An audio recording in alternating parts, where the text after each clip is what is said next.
que tengan el audio apagado y la cámara. Y nada, vamos a empezar. Buenas tardes otra vez. Esta tarde vamos a ver un tema que a mí me llegó por casualidad, pero que me apasionó, porque creo que el hígado es uno de esos órganos que están ahí, hace su llama la atención. Los órganos que también el corazón o ahora el intestino que está tan de moda. Bueno, pues el hígado parece que no tiene tanta repercusión ni ahora ni creo que nunca. Es una víscera ahí con un tono marrón que parece un trozo de carne.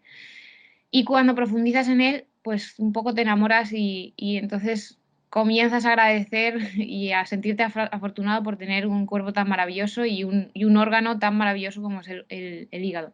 Por eso hoy me gustaría que viéramos perspectivas, la del hígado cuando está sano, sus funciones, sus características. Vamos a entrar un poquito en detalle en los elementos que lo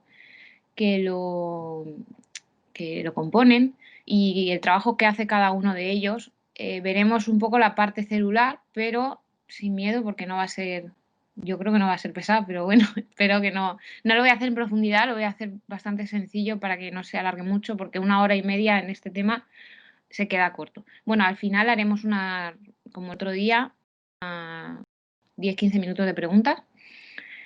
Y bueno, deciros eso, que es uno de los órganos más grandes del cuerpo y tiene un papel fundamental sobre todo en el metabolismo de nutrientes y en la hidrólisis de los alimentos. Absorben también los nutrientes. Bueno, lo vamos a ver ahora. Y algo que lo hace muy especial es su capacidad de adaptación, su flexibilidad metabólica y sobre todo que tiene la capacidad de regenerarse, que eso por el momento, y que sepamos, ningún otro órgano lo puede hacer. Y es verdad que cuando el hígado se pone pachucho, en determinadas ocasiones, pues se puede hacer un trasplante de una parte del hígado y bueno, se puede regenerar. Entonces, para mí eso es, bueno, como ciencia ficción. Entonces, se encuentra aquí en la parte derecha y está bajo la cavidad del diafragma y protegido por una capa de tejido fibroso. Y bueno, es un poco esta la estructura, está dividido en determinados, en diferentes partes y demás, pero en eso no vamos a entrar. Y lo interesante es que el hígado es un órgano muy vascularizado, es decir, tiene por su interior recorre la sangre y hay que decir que al hígado le llega la sangre de la vena porta, que esta vena proviene del intestino, del páncreas y del bazo. Es decir, viene cargada de nutrientes, hormonas y toxinas. Entonces ya podemos ver un poco su función. Al primero que le entran las toxinas es al hígado. Y eso pues a veces no lo tenemos en cuenta. Pero bueno, además también recibe sangre de lo que es la arteria hepática, la arteria hepática. A ver si las tenemos por aquí. Está, mira, vamos a ver en la otra. Aquí. Aquí. Arteria hepática que viene cargada de oxígeno y la vena porta hepática. Y luego sale la sangre por la vena cava. ¿Vale? Por dentro del hígado se van juntando la sangre de la vena porta y de la arteria hepática por unas ramificaciones que se llaman sinusoides y al final pues convergen hasta salir por la vena cava. Esto lo hace porque tiene una diferencia de presión. Entra a una presión elevada a 9 milímetros de mercurio y sale a 0. Entonces eso le permite que recorra todo el interior del hígado. Entonces, cuando hay una patología, como pueda ser fibrosis o un coágulo u otro tipo de problema, esa presión cambia y entonces el flujo de sangre por el hígado pues se ve pues, afectado. Entonces, todas las funciones que el hígado tiene no las puede realizar. Y eso es lo importante me gustaría que quedara clara al final de la sesión, que es importantísimo cuidar el hígado, entender por qué lo tenemos, cuál es su función y agradecer que lo tenemos. Y entonces, sabiendo qué hace, poder protegerlo un poquito más. Entonces, no nos vamos a detener mucho en esto, pero esta es la estructura básica del hígado,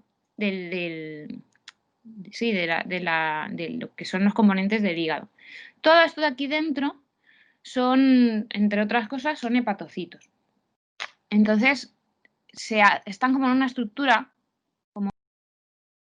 que se llama lobulillo hepático y dentro está, o sea, en el centro está la vena cava por donde saldrán la vena central que luego desemboca la vena cava. Entonces, aquí en las esquinas está la tríada portal y esa tríada portal, en ella, vamos a verlo en la siguiente diapositiva, que se verá mejor, esa tríada portal la componen la arteria hepática, la vena porta y el ducto biliar o el conducto biliar. Bien, ¿qué pasa? Bueno, pues llega la sangre por la arteria hepática, como ya hemos dicho, y por la vena porta y se va juntando por, por los sinusoides, ¿vale? Hasta llegar a la vena central y por ahí sale. Pues en todo ese camino, que es de aquí al centro, o de estas esquinas al centro, va recorriendo pues, todos los hepatocitos, va cruzándose con diferentes células que son importantes y que todas tienen una función.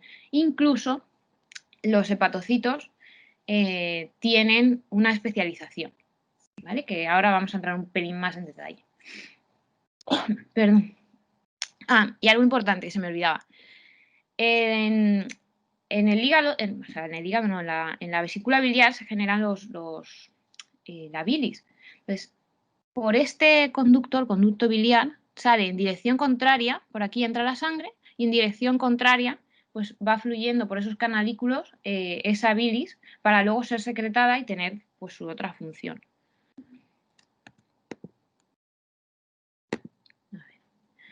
Y bueno, esto es interesante, no hace falta tampoco profundizar, pero para que veamos todavía lo maravilloso que es este órgano.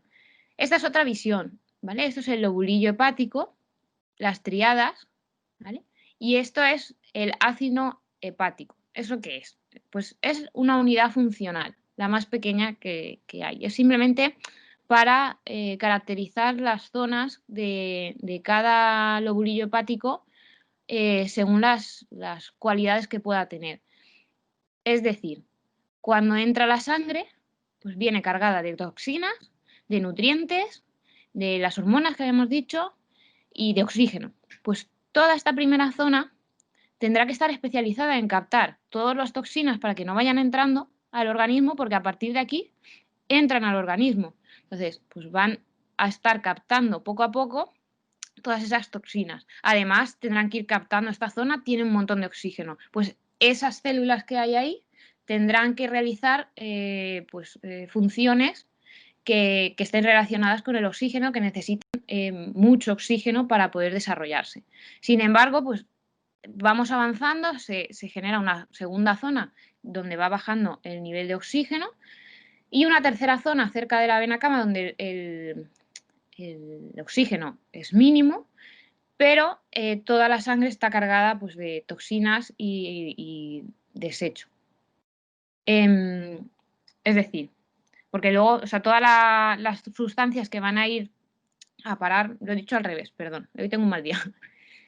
Las sustancias tóxicas van a ir luego a los riñones a poder depurarse. Entonces saldrán y se depurarán también en nuestros maravillosos riñones, que será otro tema aparte. Pero aún así el oxígeno lo van captando los hepatocitos para poder trabajar en sus funciones. Pero hay toxinas y microorganismos que lo captan pues otras células.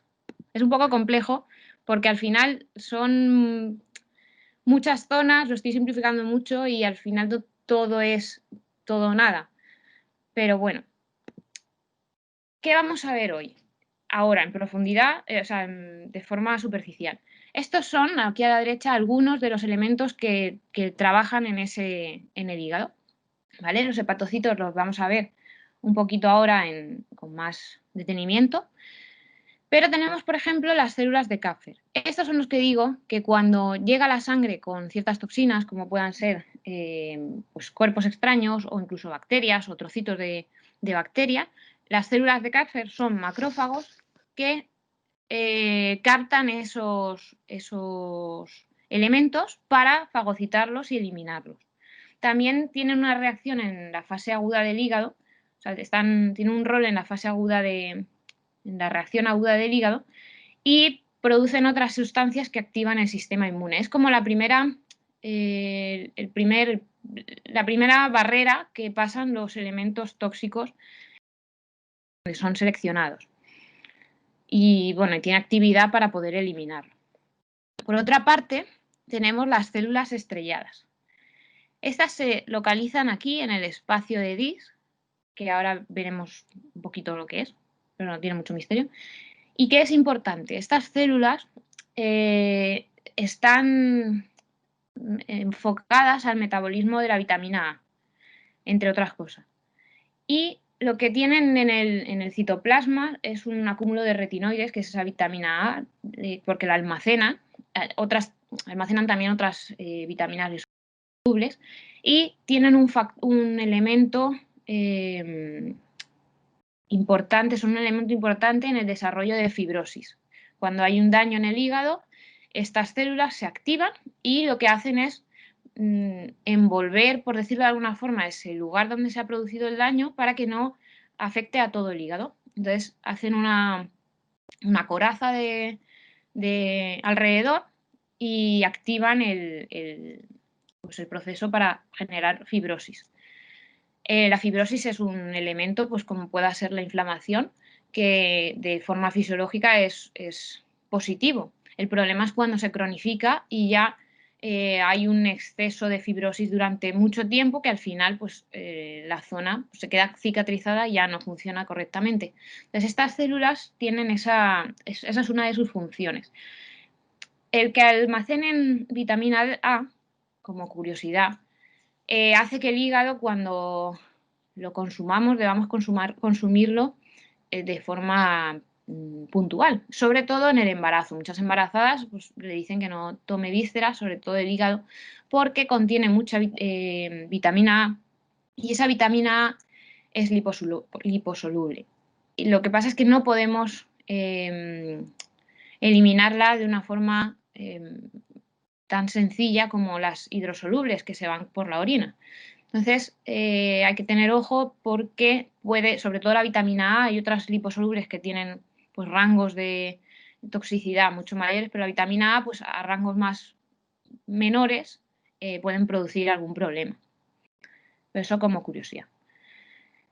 ¿Y qué más? Bueno, en el hígado tenemos también el sistema inmune muy desarrollado, porque como decía, de la sangre que viene del intestino viene, pues los nutrientes al final son elementos externos cargados de toxinas, de microorganismos, de elementos que puedan dañar el organismo. Por eso esta primera entrada al hígado tiene muchas células relacionadas con eliminar esos elementos que puedan ser nocivos. Entonces tienen muchos receptores y van captando todo lo que pueden para evitar que haya pues, una entrada de, por ejemplo, un virus y se genere una hepatitis vírica pues porque no se haya podido captar ese elemento. Es la protección, el primer elemento de protección que tenemos contra aquello que ingerimos o que viene del exterior, que pasa por la sangre desde el intestino. Y bien, el hepatocito, como curiosidad, a diferencia de otras células, que son pues más o menos todas tienen las mismas características y ejercen las mismas funciones, Pues el hepatocito tiene, está especializado y tiene una polarización. Es decir, dependiendo de dónde se sitúe, tendrá una forma u otra. Voy a volver a la diapositiva esta. Todos estos cuadraditos amarillos son hepatocitos. Y como ven, hay hepatocitos que tienen pues como un borde en cepillo, que por lógica ese borde en cepillo aumenta la superficie y está justo en esta entrada por donde va a circular la sangre y demás. Entonces, estos están especializados en captar nutrientes y estos en otras funciones. ¿Por qué? Porque están unos al lado de otros, no tienen contacto directo con las zonas que son ricas en nutrientes, oxígeno y demás. Entonces, bueno, pues se han especializado de otra manera, tienen otra forma, tienen otras características. Igual que lo que decíamos, aquellos hepatocitos que están cerca de las zonas oxigenadas, pues tienen unas funciones, metabolizan de una manera, y los que están alejados, pues tienen otras. Todas las sustancias de desecho serán volcadas para que vayan arrastradas y vayan a eliminarse. Las de desecho de las células, no las que entran. Y bueno, tiene una serie de componentes que hacen que pueda ejercer esas funciones. El hepatocito, ¿qué hace también? Pues sintetiza proteínas. También participa en el metabolismo de la glucosa y los lípidos y en la detoxificación de amonio o el metabolismo de xenobióticos. Los xenobióticos son elementos extraños, como puedan ser los fármacos u otras sustancias químicas u orgánicas que puedan entrar en el organismo y que haya que depurarlas y haya que eliminarlas. El que se encarga primero es el hepatocito, luego irán por la orina y se excretarán por la orina y tendrán que pasar otros filtros y demás, pero el hepatocito lo que hará es, por una serie de fases y de cambios en la estructura de ese elemento, podrá solubilizarlo y eliminarlo. Y bien, ¿qué hace nuestro hígado por nosotros? Pues hace todas estas funciones y más. ¿Vale? Sintetiza factores de coagulación. Como habíamos dicho, teníamos también las células estrelladas que tenían la vitamina, los retinoides y se convertían en células fibrinógenas para generar la fibrosis, pero también en el hígado se generan todos esos elementos que puedan interferir en la coagulación en el momento que se necesite. Sintetiza proteínas, metaboliza lípidos, metaboliza los carbohidratos, ¿vale? Tenemos en el hígado, es uno de los sensores de la glucosa que hay en sangre. Entonces, su transportador, que es el GLUT2, es diferente al transportador que pueda tener el músculo, que es el GLUT4, y tiene unas características diferentes. Igual que luego, aunque esto ya es un detalle,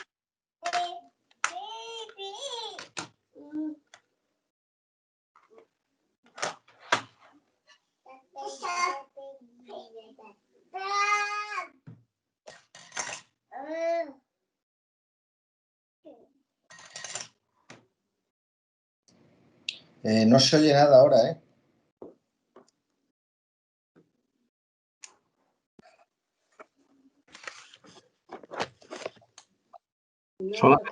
Solamente se oyen unos niños.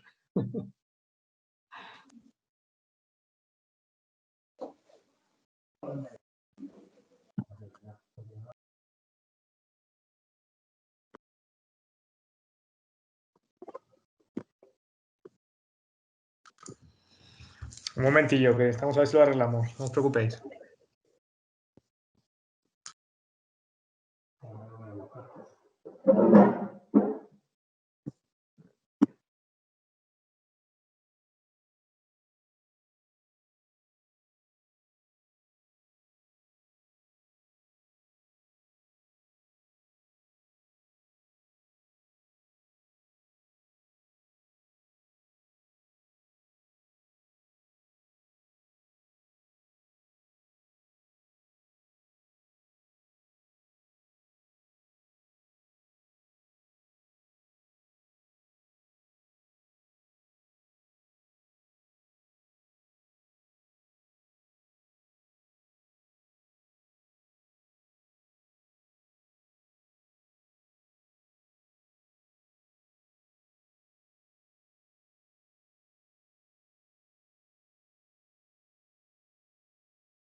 Laura, si nos estás oyendo, no, nosotros a ti no te oímos, ¿eh? Hola, ¿desde cuándo no me escuchan? Desde el uso de los carbohidratos, creo recordar, Vale, no en sé la por qué se me ha diapositiva apagado. anterior. A ver, sé que se me ha apagado el micro, no sé por qué, lo habré tocado sin querer. ¿Desde aquí? Sí, Vale, desde esta zona, ¿no? sí. Vale. Bueno, pues lo que decía, metabolizan carbohidratos y tienen transportes diferentes y tienen otras funciones. Lo que les decía es que es interesante que dentro del organismo cada parte tiene funciones semejantes, pero sus células hacen que sean totalmente diferentes. Por ejemplo, el hígado lo que hace es detectar los cambios, los pequeños cambios que pueda haber en la glucosa a nivel sanguíneo. ¿Y qué hace? Cuando falta glucosa y necesita meterlo, o sea que el organismo tiene que mantenerse en un rango de glucosa, en un rango adecuado. Entonces, pues el hígado lo que hace es sacar glucosa, por decirlo de alguna forma. El músculo eso no lo hace, hace otras cosas y tiene sus transportadores para coger la glucosa y hacen de otra manera. Entonces, también habíamos hablado de la producción de bilis que permite la digestión de alimentos, sobre todo de componente lipídico. Es un almacén de diferentes elementos como el glucógeno, la vitamina B, el hierro, entonces, y de otras vitaminas liposolubles y componentes. Entonces, cuando el organismo necesita algo, un elemento, el hígado recibe la señal y, bueno, saca de su almacén eso que necesita el organismo si lo tiene, claro. Que generalmente lo tiene. Si estamos sanos, generalmente lo tiene. Pues es maravilloso. ¿Qué más? También actúa en la eliminación del amonio que lo convierte en urea para poder eliminarlo a través de la orina. Esto pues lo que nos ayuda es que ese amonio que es muy nocivo para el organismo lo podamos eliminar sin darnos cuenta. Cuando tenemos una patología como la cirrosis, muchas veces esa eliminación del amonio no se puede dar y el organismo pues, sufre las consecuencias que pueden ser bastante graves. Y por último, aunque aquí lo denominan desintoxicación de la sangre, a mí no me gusta, el hígado participa en el metabolismo de los xenobióticos y de las sustancias tóxicas, que veremos, no el mecanismo, pero sí veremos cosas que ocurren en el hígado con estos xenobióticos. Fármacos, sustancias químicas u orgánicas, etcétera, que entran al hígado y el hígado se encarga de, por una serie de fases y de elementos, de componentes, o sea, de cambios en la estructura de esa molécula, hacerla soluble y que puedan ir a la orina, pasan por los riñones, van a la orina y nos deshacemos de ella. Y aquí no voy a entrar en lo que es la vía, pero sí algo interesante es que el hígado, como decía, es un sensor de la glucosa en sangre. Aquí tenemos su receptor, entra la glucosa y hay una enzima que el músculo tiene, otra que hace la misma función, pero se llama diferente y tiene otras características. Bueno, pues esta enzima nunca se satura. Es decir, la del músculo, cuando tiene un sustrato, es decir, cuando ya ha llegado al final y se le ha acumulado un producto, pues inhibe la enzima que es la exoquinasa. En el hígado no pasa. En el hígado va entrando glucosa y él va generando, pues, o la almacena como glucógeno, o la lleva a generar lípidos, o la lleva a lo que necesite. Pero hace con esa glucosa, empieza a hacer y hacer y hacer. Entonces, es una característica que tiene y que cuando el hígado es disfuncional con una patología, pues ahí hay un problema. Entonces, se genera, pues, por ejemplo, un error en el metabolismo de los carbohidratos. Y bueno, aquí tampoco entraré. Y esto, el hígado. Bueno, la vitamina D la habrán oído últimamente mucho porque cada vez más se sabe que esta vitamina actúa como una hormona y es muy, muy importante para el organismo. De hecho, en casi la gran mayoría de la población parece ser que tiene déficit de vitamina D. ¿Qué es lo que pasa con esta vitamina? Bueno, pues que captarla desde los nutrientes es bastante complicado porque hay muy pocos nutrientes que tengan vitamina D. La mayoría de la vitamina D se produce en el contacto, en la piel, con el contacto de las radiaciones ultravioletas.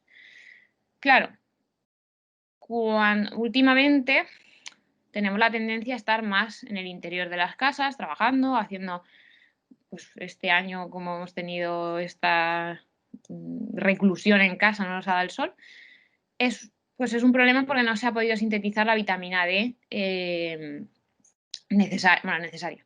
No hay ningún problema, pero para que vean que no nos ha dado el sol, pues evidentemente es posible que pueda haber un déficit. Bueno, pues por norma general suele haber déficit. Y esta vitamina tiene muchísimas funciones más allá que el mantenimiento del metabolismo del calcio y del fósforo para mantener nuestros huesos fuertes, como por decirlo de alguna forma. Y no la atención, por eso siempre se recomienda hacer baños de sol. Cada vez lo verán como una parte del estilo de vida, incluso cada vez lo van incluyendo en las guías, como las pirámides estas de alimentación, pues es uno de los elementos. Verán a gente corriendo con un sol. Quiere decir eso, que debemos exponernos un poco más al sol, siempre con cuidado porque tenemos el problema de, que ya saben, pues de las radiaciones ultravioletas que no son beneficiosas y pueden desarrollar pues otros problemas, pero tener un equilibrio de exposición. Algo que no he dicho y que es interesante es que en la mayoría de células del organismo hay presencia del receptor que capta la vitamina D. La célula jamás va a invertir en un producto, en un elemento, no va a invertir nada de energía en generar un elemento que no va a necesitar. Todo lo que hay en una célula es porque en un momento u otro es vital para su funcionamiento. Por tanto, si todas las células tienen un receptor de vitamina D, esto quiere decir, aunque todavía no tengamos con claridad, no tengamos toda la información posible, quiere decir que la vitamina D es vital, ¿vale? Y el hígado, que he traído la vitamina D y no he dicho, aunque lo ven en la imagen, el hígado es uno de los lugares por donde pasa la vitamina D. Se generan una serie de cambios para poder generar el componente necesario para que pueda actuar y ejercer sus funciones dentro del organismo. Entonces, bueno, esta es toda una ruta y el hígado está en medio pues es una parte importante de esas modificaciones, ese metabolismo de la vitamina D desde el inicio hasta el final. Hay que suplementar, que también lo habrán visto. Hay unos que son partidarios de la suplementación, otros que no. Yo no me pronuncio porque yo no soy médico, pero hay que tener ojo. La vitamina D es una vitamina liposoluble. Hemos dicho antes que las vitaminas liposolubles se a ver si lo digo, se almacenan en los lípidos y es muy difícil eliminarlas. No son como la vitamina C, por ejemplo, que se elimina por la orina. Entonces, bueno, aunque los rangos de la vitamina D son superiores, los de toxicidad son superiores a la vitamina A, podría tener cierta toxicidad, sobre todo cuando hay una suplementación excesiva, fuera de los rangos que puedan ser recomendables. Entonces, esto lo tiene que determinar un médico. Se tienen que hacer las analíticas pertinentes para poder determinar esa necesidad de suplementación. Y ojo, muchas veces que nos recomiendan suplementaciones y demás como algo que no es inocuo y hay veces que podemos tener problemas. ¿Por qué? Porque el organismo, como pueden ver aquí, es muy complejo. Esto es una simplificación de todo lo que ocurre simplemente para que la vitamina D llegue a las células y genere su función, o sea, llegue a los sitios donde tenga que hacer la función una de ellas, porque aquí tenemos una tabla de funciones de la vitamina D, más allá de lo que ya conocemos como su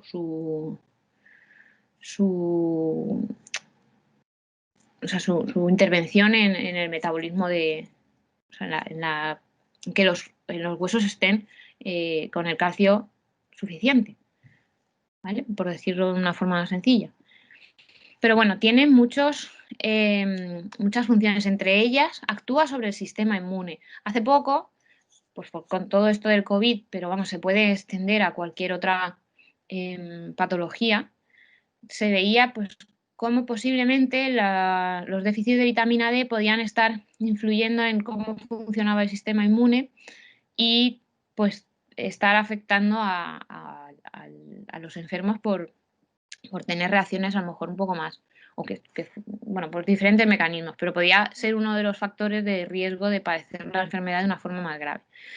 Aquí a la derecha también pueden ver cómo el riesgo de déficit de vitamina D está en muchas situaciones y sobre todo, si se fijan, muchas son la exposición, baja exposición a la luz, intolerancias, dietas para perder peso, dietas vegetarianas que puedan no estar bien reguladas. Muchas están relacionadas con la nutrición, pero no porque no se ingiera lo suficiente, sino porque tienen problemas a lo mejor ingieren algo, hay un déficit en la captación de los diferentes nutrientes, que ya de por sí es un problema porque hay pocos alimentos que tengan vitamina D y a muchos de ellos, como la leche, le quitamos la grasa, que es lo que nos ayuda a captar esa vitamina D por ser liposoluble. Bueno, pues nos exponemos poco a la luz. Hay otras enfermedades crónicas que también demandan mucho y seguramente por eso hay déficit. Es una posibilidad, demandan muchas vitaminas y determinados elementos. Y bueno, eso, decir que es muy importante. Algo curioso que pasa también, que esto lo hablaremos, no justo de esto, pero sí que introduciremos el tema de la microbiota en las patologías, y las patologías gastrointestinales, pero ya les adelanto que, por ejemplo, la microbiota intestinal participa en esta circulación enterohepática, que es para convertir los ácidos biliares primarios en secundarios, conjugarlos y que entonces hagan la función. Es muy interesante. Estos ácidos biliares se secretan, llegan al intestino, las microbiotas, los bichitos que tenemos ahí, lo metabolizan, vuelve a absorberse por las células del intestino y entonces llega otra vez al hígado y entonces es cuando tras esa serie de conjugaciones y metabolismo pues pueden ejercer una función. A mí me parece muy interesante porque muestra que el organismo está todo relacionado. Entonces, bueno, esto ya les he hablado antes de la parte tan importante que ejerce el sistema inmune en el hígado, pero además permite la tolerancia a inmunidad. ¿Esto qué es? Bueno, pues cuando nacemos nos exponemos al mundo. Dicen que no tenemos ningún bicho cuando estamos en la barriga de mamá, pero parece ser que ya empezamos a colonizarnos en el útero. Entonces, cuando nacemos, depende, da igual por dónde nazcamos, si es cesárea o parto vaginal, nos colonizamos de diferentes bacterias y microbiota. Entonces, el sistema inmune poco a poco va, si está sano, va generando una conversación con esas bacterias que nos van tolerando, que nos van colonizando, y entonces va decidiendo si debe permitir que estén ahí o reaccionar contra ellas. Por eso esa tolerancia e inmunidad. Determinadas moléculas, o sea, sus componentes del sistema inmune están especializados en decir, bueno, esto hay que tolerarlo. Esta bacteria es beneficiosa. Hay que tolerarla. Y otros captan esa bacteria por sus receptores o sus elementos y entonces dicen, no, hay que reaccionar. Y entonces pueden producir una respuesta inflamatoria.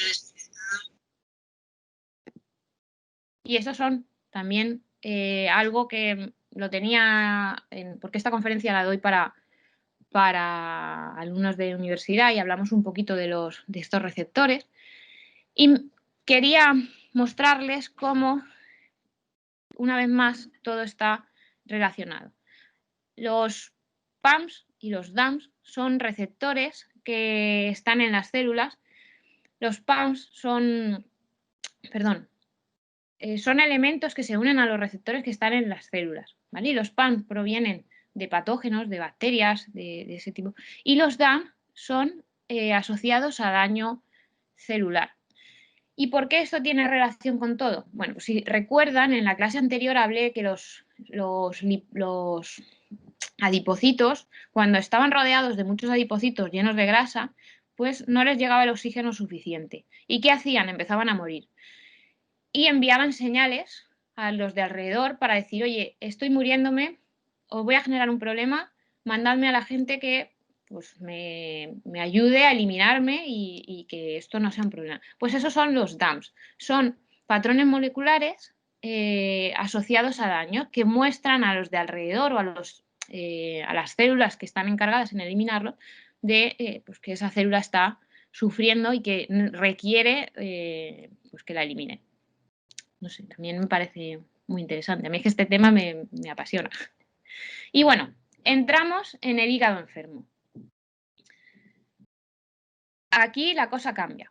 Ya hemos visto todas las funciones que tiene el hígado que nos permiten estar sanos. Ahora vamos a ver qué ocurre un poquito. No vamos a entrar, pero sí vamos a ver una enfermedad que es muy frecuente y que nos puede pasar, entre comillas, a todos si no llevamos unos hábitos de vida saludables. El resto de enfermedades, pues no la vamos a tratar ni vamos a poder ayudar más que acompañando. Entonces, bueno, vamos a ver.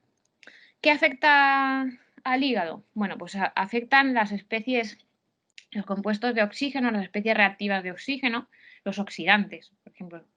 Esos xenobióticos que habíamos hablado antes, el alcohol es brutal con el hígado, pero es que además también afecta a la dieta inadecuada y la microbiota, como veíamos, porque y derivados de esas bacterias y esos virus y elementos que tenemos que es normal que estamos expuestos a ellos. Bueno, pues todo esto puede hacer que nuestro hígado sufra pues, una patología, ya sea vírica, como las hepatitis, una enfermedad hepática por el consumo de alcohol, porque hace que el hígado tiene que eliminar ese tóxico, que normalmente le viene en cantidades muy altas, y al final claudica. O sea, simplemente no tiene la capacidad de responder a tanto tóxico y se le va acumulando pues, esas sustancias nocivas y va muriendo poco a poco. Tenemos la esteatosis hepática, que de esta sí que vamos a hablar, sin insuficiencia aguda, hay un montón de cosas. Y la cirrosis, que vamos a hablar, pero no vamos a... pero que es simplemente para que vean cómo es la secuencia de acontecimientos. La esteatosis hepática. Bueno, aquí tienen un resumen, pero no hace falta ni que lo lean. Yo les resumo lo que es.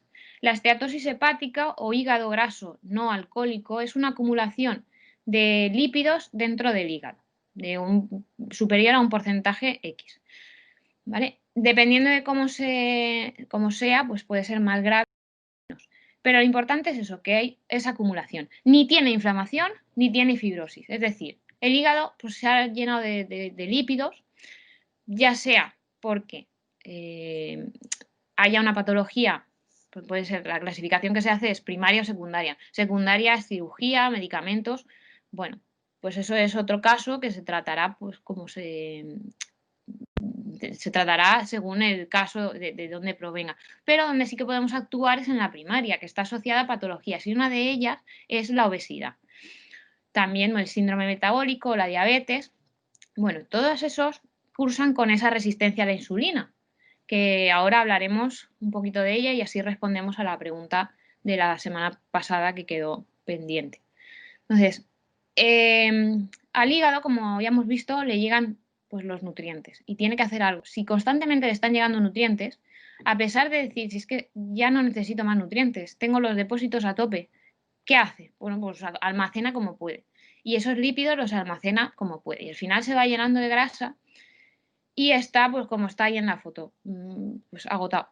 Entonces, hay situaciones, quiere decir, una puntualización, que todos los obesos tienen hígado graso.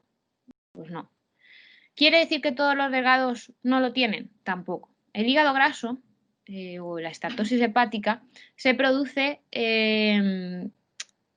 cuando tenemos, pues por ejemplo, una dieta inadecuada, a pesar de ser delgados. Hay personas que tienen esa constitución, pero siguen una dieta adecuada, pues, o tienen dislipemias, que es alteración de los niveles de lípidos y lipoproteínas en sangre. Entonces, eso puede generar un hígado graso y no suele dar sintomatología. La gran mayoría de veces vas al médico y de pronto pues tu analítica tiene pues aminotransferasas elevadas o elementos que dicen, uy, aquí pasa algo. Y aparece un hígado graso que es difícil diagnosticarlo claramente, pero bueno, al final se consigue con pruebas que no son demasiado invasivas.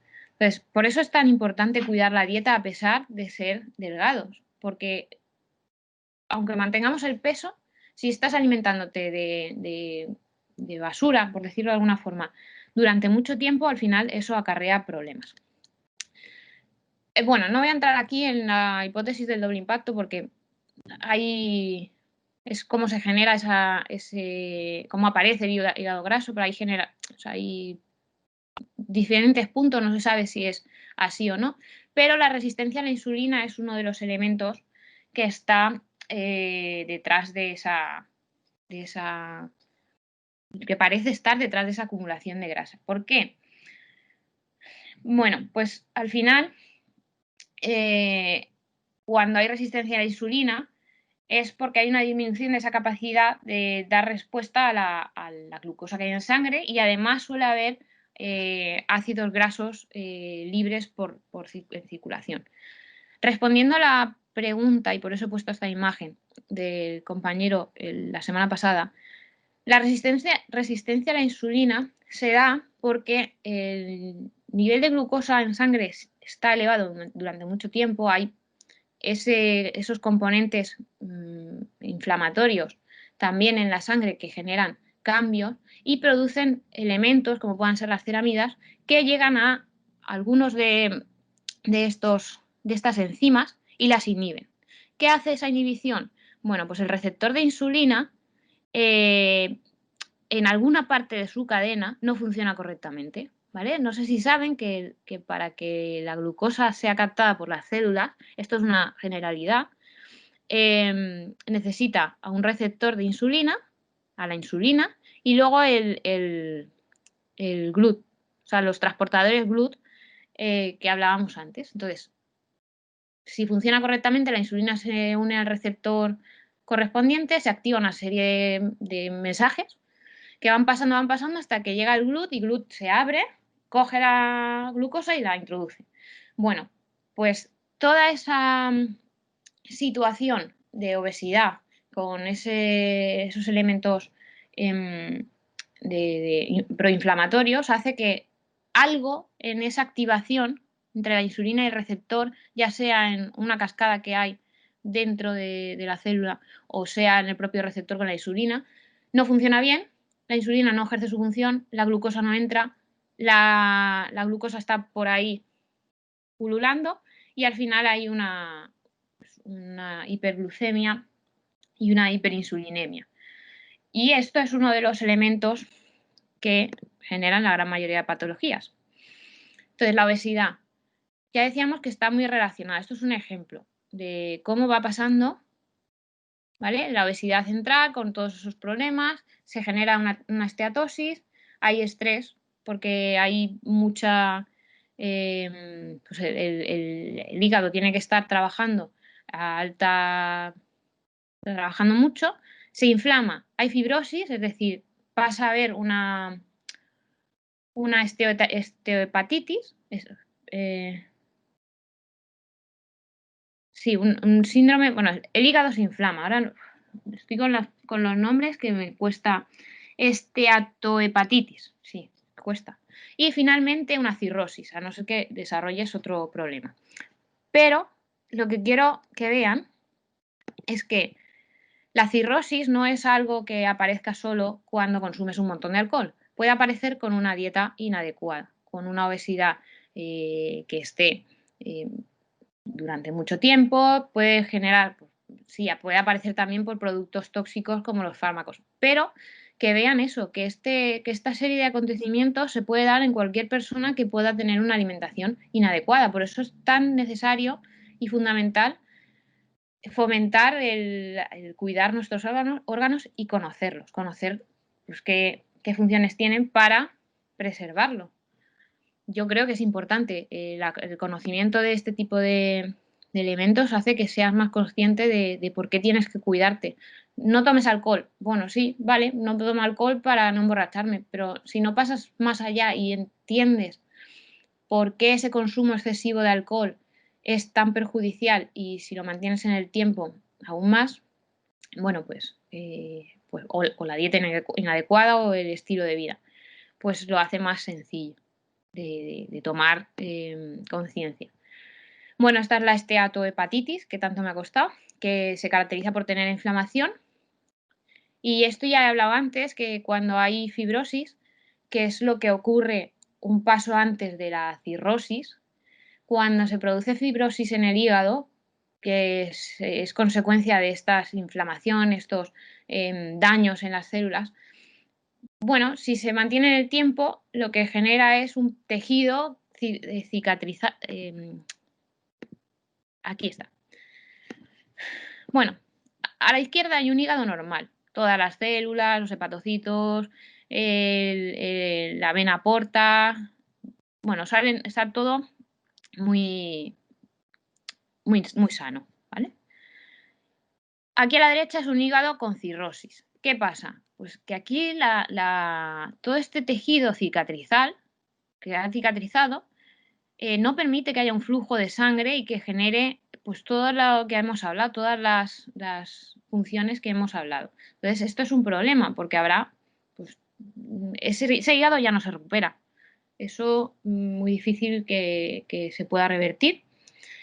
Y es una patología crónica y muy compleja que conlleva muchos problemas porque al final, desde los cambios en la glucemia, porque ya no es solo el páncreas el que se encarga de eso, sino el hígado ya hemos visto que tiene un rol fundamental.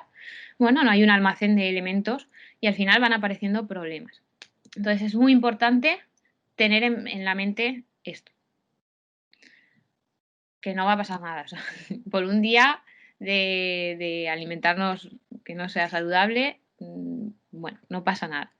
Pero un día o de vez en cuando. El problema siempre es la continuidad y, bueno, determinados hábitos. Entonces, ¿qué hacemos con el hígado?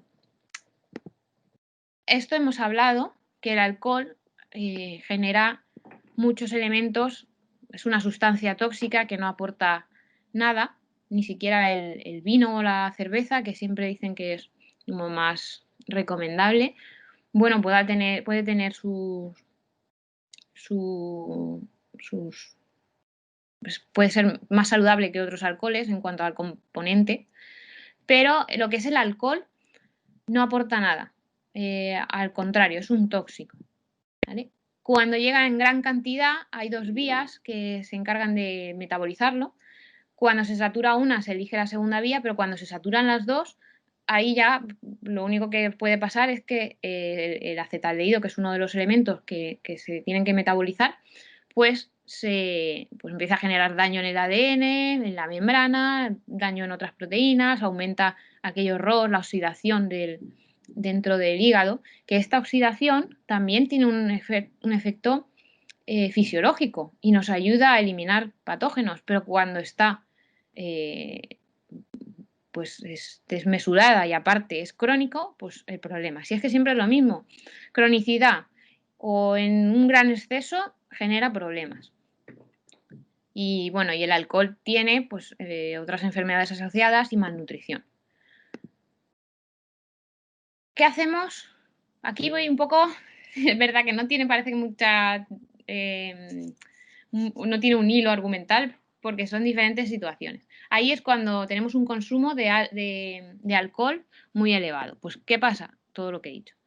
Aquí, cuando tenemos un hígado graso, ¿vale? No lo he llegado a poner, se me ha olvidado poner que era específico en el hígado graso, que está asociado a la obesidad o no, pero generalmente con obesidad puede aparecer ese hígado graso. ¿Qué debemos hacer? Pues lo que hablábamos el otro día, pues una reducción del peso para poder reducir esa grasa visceral, ¿vale? Esa grasa que rodea a nuestras vísceras.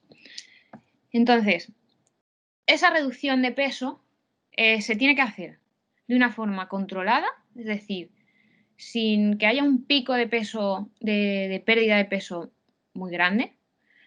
Y tiene que ser por medio de mejorar el estilo de vida, con una nutrición adecuada y con ejercicio. Evitando, por supuesto, el alcohol, pero porque ese hígado está dañado. Cuando, por ejemplo, el intestino también está dañado, uno de los elementos que hay que evitar es el alcohol y el tabaco, igual que para cualquier otra circunstancia. ¿Por qué? Porque lo que van a hacer es seguir dañando un tejido que ya está con problemas. Entonces, evitamos los tóxicos que podamos. Mejoramos nuestro estilo de vida y empezamos a perder peso de forma gradual. ¿Por qué? Porque curiosamente, si tú pierdes peso de una forma muy, muy brusca, es posible que esa enfermedad empeore, ¿vale? Es así. Entonces se ha visto que hay que perder el peso de una forma gradual. Que, como podrán ver, no tiene mucho misterio, es lo que se recomienda en cualquier pérdida de peso. Cambio de vida, de hábitos, una vida más saludable. ¿Por qué? Porque tienes que eliminar eso que está generando que tengas el hígado repleto de grasa. Si no lo cambias, no va a cambiar, no va a disminuir ese problema que tiene tu hígado. Entonces, la nutrición es muchas veces muy sencilla, pero muy compleja, porque los hábitos saludables son muy fáciles de entender, de ver, luego son difíciles de aplicar y luego los elementos característicos de cada patología, de cada persona y de cada nutriente y cómo interactúa, pues ahí ya empieza la complejidad. Pero hábitos saludables y ejercicio para todo. Y esto es algo que pues me apetecía preparar porque creo que es importante empezar a darle también un poco de visibilidad. ¿Qué es la hepatotoxicidad? Es el daño hepático producido por un agente tóxico, ya sean los compuestos químicos u orgánicos, ¿vale? Son hepatotoxinas. Estas hepatotoxinas pueden venir de fármacos, de plantas, de suplementos, de compuestos químicos industriales, agroquímicos, pueden venir de un montón de los nutrientes, ¿vale? Generalmente se conocen los fármacos, que muchos de ellos, para que ejerzan una función, tienen que pasar por ese metabolismo de xenobióticos, que consta de dos fases. Es algo curioso y que también es fascinante ver cómo el ser humano ha sido capaz de desarrollar este tipo de elementos que utilizan una cualidad del hígado para que los fármacos actúen. Por ejemplo, la primera fase para eliminar un tóxico, ya sea un fármaco o lo que sea, es activarlo. Hacen una serie de cambios y activan ese compuesto para pasarlo a otra fase que con otra serie de cambios lo hacen hidrosoluble. Entonces, muchos fármacos tienen efecto justo en el momento en el que son más activos y tienen que calcular un poco cuánto tiempo tienen esa efectividad para que la dosis sea la adecuada. Entonces, es maravilloso poder sacar un fármaco de forma general y que se lo des a una persona y le haga pues una función en el momento que el hígado lo metaboliza. ¿Qué pasa? Que hay personas que lo metabolizan más rápido en esa fase y hay otras personas que lo metabolizan más lento. Pues ahí es donde puede generar cambios en el efecto sobre las células hepáticas. Si una persona metaboliza muy lentamente esos tóxicos activos y le cuesta hacerlos hidrosolubles, pues porque sus características genéticas son así, pues tendrá mucho más tiempo un producto en su organismo que esté ejerciendo una función pues mucho más dañina, ¿vale? Y puede crear, pues esto, una hepatotoxicidad, ¿vale? ¿Cómo se clasifican los hepatotóxicos o las hepatotoxinas? Pues como intrínsecas, cuando el daño se da en todos los individuos, o idiosincrásicas, que es cuando afectan de forma diferente a los individuos, ¿vale? Pueden ser activas o latentes. Bueno, activas es si interfieren en los procesos metabólicos, o latentes si se manifiestan pues, en las biotransformaciones. O sea, poco a poco están ahí y van haciendo su función. Entonces, ¿por qué quiero yo llamar la atención sobre esto? Que diréis, bueno, es que esto, ¿qué interés tiene? Pues sobre esta afirmación. Es un producto natural, toma ya. La Amanita muscaria es una seta que es un producto natural que te lo comes y te mueres. Porque es muy tóxica o tienes un montón de problemas. Entonces, a mí, cuando oigo esta afirmación, se me ponen un poco los pelos de punta. ¿Por qué? Porque productos naturales hay de muchos tipos y a veces lo utilizamos para hacer ver que un elemento, un producto, es inocuo para el organismo cuando puede tener mucha repercusión y puede generar graves problemas, sobre todo en el hígado, porque al final son tóxicos. Es decir, las plantas son unos seres vivos que se los comen y de ahí tienen que hacer algo para poder defenderse. ¿Y qué hacen? Pues generan sustancias más o menos tóxicas que les defienden de esos herbívoros que se los van a comer.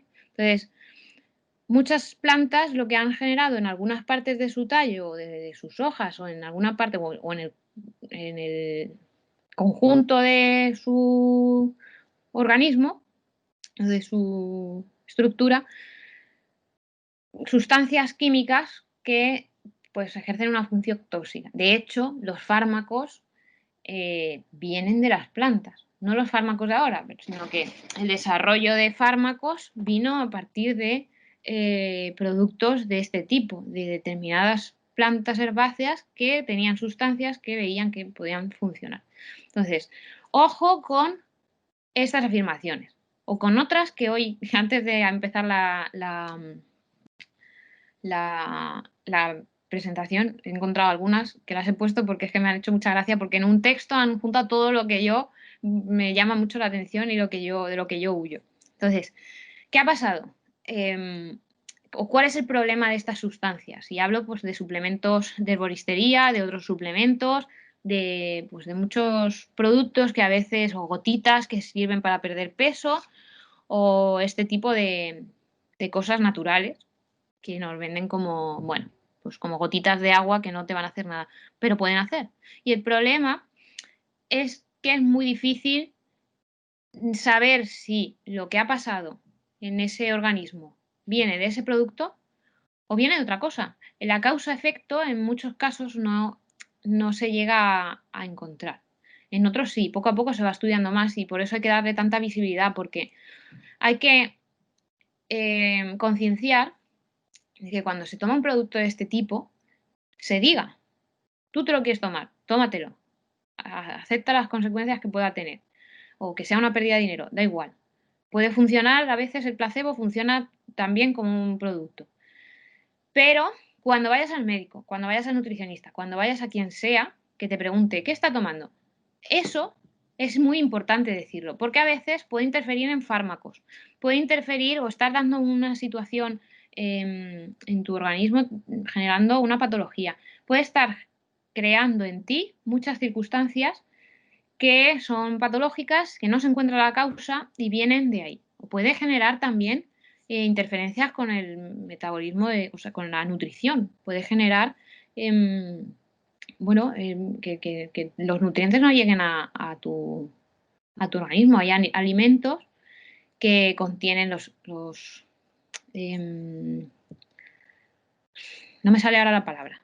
Perdonad, porque hoy llevo, no sé. Hay elementos en los alimentos que son los antinutrientes, perdonad. Pues esos antinutrientes, cuando los combinas con otros, con otros nutrientes, hacen que a lo mejor pierdan el efecto. Y por eso, por ejemplo, cuando te tomas el hierro, los complementos de hierro, te dicen unas pautas. Puedes tomártelo con vitamina C porque ayuda a su absorción, pero tienes que alejarlo pues, de fibras o de café, creo que era. ¿Vale? Entonces, ojo con lo que nos tomamos, que no tenemos ni idea de dónde viene. Hay veces que vienen de farmacias. Y no a todo el mundo le sientan mal, como ya veíamos. ¿Y qué ha pasado? Que muchas veces en esos casos que se estudiaban, de a lo mejor un problema en el hígado, había un elevado índice de reexposición a la sustancia. Es decir, esas personas que a lo mejor, por suerte, se curaban, de pronto volvían a tener lo mismo. ¿Por qué? Porque habían vuelto a tomar lo que estaban tomando. Porque al final no sabes, piensas que eso es inocuo y te lo vuelves a tomar. Entonces,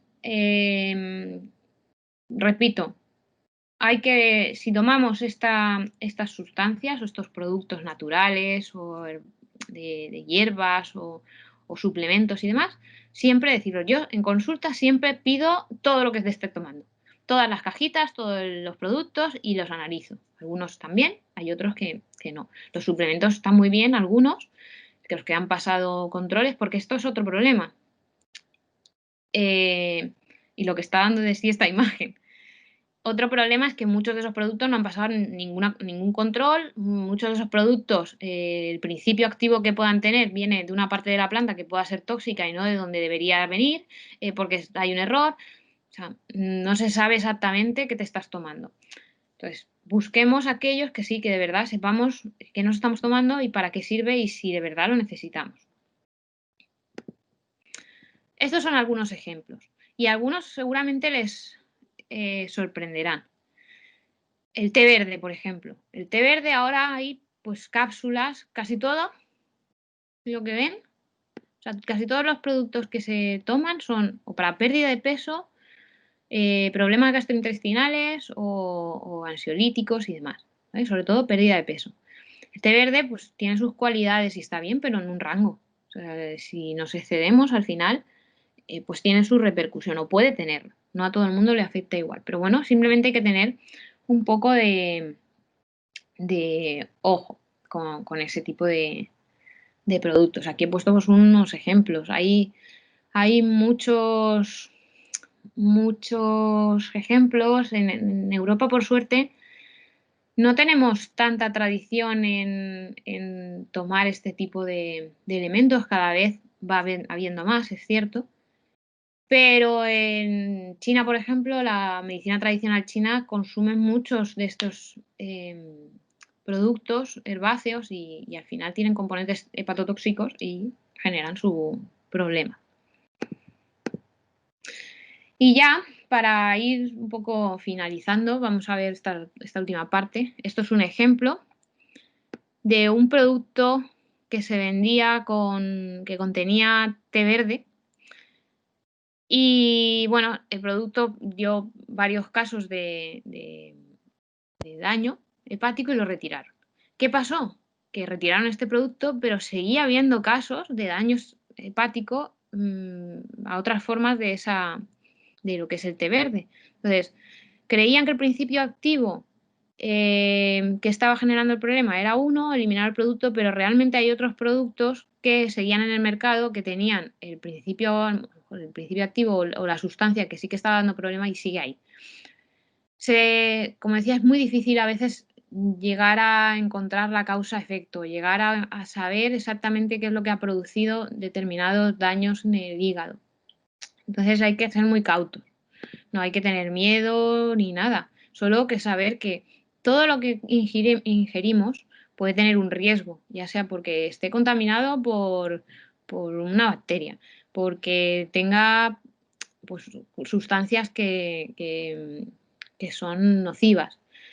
Bueno, siempre hay un riesgo. Por eso, cuanto más sano esté nuestro organismo, cuanto mejores sean nuestros hábitos de vida, mayor capacidad de reacción tendremos ante ese tipo de eventos. No es lo mismo que a mí me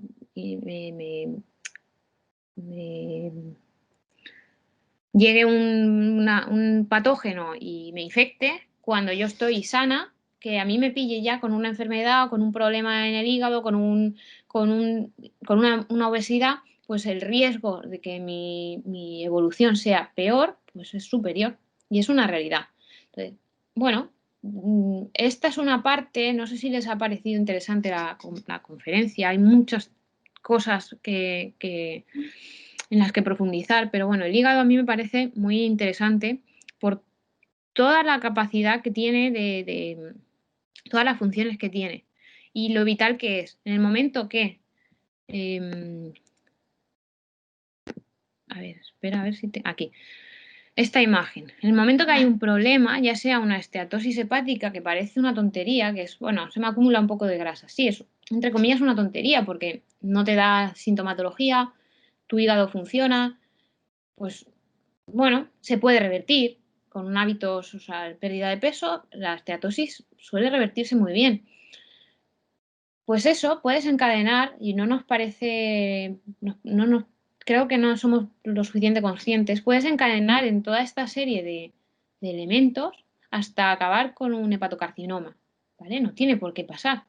Pero tenemos que ser conscientes de que cualquier alteración en nuestras células lo que hace es que no funcionen correctamente y alguien va a tener que hacer esa función. Y si no la hace nadie, el organismo no funciona. Entonces, si nuestro hígado tiene una zona que no funciona correctamente, pues el resto de zonas tendrá más trabajo acumulado. Pues llegará un día que te tomes exceso de alcohol y ese alcohol, pues en vez de metabolizarlo en un hígado entero, lo metabolizarás en un hígado a medias. Y ahí tendrás un problema superior a que si estás sano. Con esto no estoy diciendo que por estar sano podamos o debamos ingerir altas cantidades de alcohol, ¿vale? Pero bueno, que seamos conscientes de eso. Y esto es lo que he encontrado hoy, que lo he leído y digo, me sangraban los ojos. Pues era un anuncio de 5 elementos que no sé ni qué son ni los he mirado, que ejercían pues un efecto detox en el organismo y eran maravillosos, te ayudaban a adelgazar y demás. Entonces, pues lo típico, ingredientes 100% naturales, depurativos. Bueno, te mejoran la digestión, tienen un montón de elementos, te adelgazan, se eliminan rápidamente. Bueno, es vegano. Esa palabra también es maravillosa, ahora se utiliza en todo. Si es vegano ya es maravilloso. Luego también es sin gluten y no sé si lo tenía por aquí. Hay otro que era sin gluten y sin lactosa y sin un montón de cosas. Y bueno, generalmente, a no ser que haya una contaminación cruzada, pues no tiene por qué llevar gluten ni lactosa ni nada, pero quiero que vean eso, que tenemos que transmitir. Este tipo de mensajes son muchas veces falsos, venden humo, porque podrás perder peso porque eliminas líquidos, pero lo único que estás haciendo es deshidratarte. No vas a quemar más grasas por tener un producto que ingieres. Pues no, generalmente eso no funciona. Si funcionara, no habría obesidad. Entonces, eso es lo que tenemos que tener claro, que si estos productos funcionaran, no estaríamos en una pandemia de obesidad que crece, ni de patologías crónicas, como pueda ser cualquiera que tenga relación con el hígado. Entonces, tenemos que fomentar la lectura con conciencia o al detalle y no dejarnos llevar por el a mí me funciona, sino el decir, bueno, esto puede ser saludable, me puede generar un problema, ¿para qué me lo estoy tomando? de verdad lo necesito. Hay otras alternativas más saludables que me cuesten menos dinero, que eso también es otra, que cuestan un dineral y que me ayuden mejor. Los zumos detox, que hay planes de zumo detox para una semana, no funcionan. Lo que pierdes es peso de músculo y de líquidos. Entonces, sí, pierdes peso, evidentemente. Si estás comiendo una hamburguesa o comiendo normal durante 2 días y de pronto te metes 7 días que solo te comes 3 zumos, uno por la mañana, otro al mediodía, si eso, pues evidentemente esa semana de zumo detox lo que estás haciendo es perder peso porque drásticamente has eliminado un montón de calorías y de alimentos y tu cuerpo está tirando de reservas porque al final necesita continuar y ese hígado está diciendo, ostras, aquí está pasando algo y tengo que mantener esa normoglucemia. Pues venga, tiramos de almacén de glucógeno. Venga, ya, generar glucosa a partir del almacén de glucógeno. Por ejemplo, entre otras cosas. Entonces, la pérdida de peso, como decíamos, en las dietas hipocalóricas, en las dietas que son cetogénicas, al principio se pierde peso y puede ser una estrategia maravillosa en casos donde, pues, bueno, donde se considere que pueda ser necesario. Que sean dietas elaboradas por un profesional y que se sepa lo que está haciendo. Para luego tener a esa persona motivada. Pero este tipo de dietas que de pronto pierden mucho peso sin un control alguno y que luego no te están ayudando a reintroducirte a lo que es tu vida normal con alimentos y demás y a darte herramientas para que mejores, esto es un problema.